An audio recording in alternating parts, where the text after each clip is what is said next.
स्त्री दाक्षिण्य आपल्या सनातनी हिंदू संस्कृती परंपरांचा एक अविभाज्य आणि पूर्वापार चालत आलेला एक महत्वपूर्ण घटक आहे, संस्कार आहे.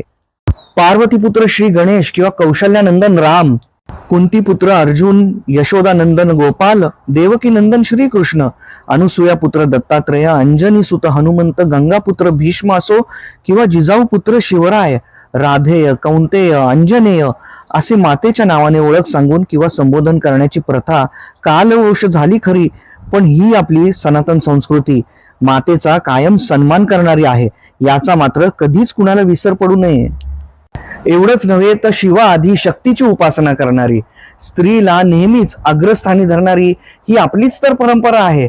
म्हणून तर देवांचा जयघोष ही करताना जैसे नम पार्वती पते हर हर महादेव, सियावर रामचंद्र की जय, जय राधा माधव असे आदिशक्तींचेच नाव प्रथम घेतले जाते. तदैव लग्नम सुदिनम तदैव ताराबलम चंद्रबलम तदैव विद्याबलम देवबलम तदैव लक्ष्मीपते तेंघ्री युगम स्मरामी. जिथे सरळ विष्णू न म्हणता श्रीहरीला लक्ष्मीपती म्हणून हाक मारलेली आहे.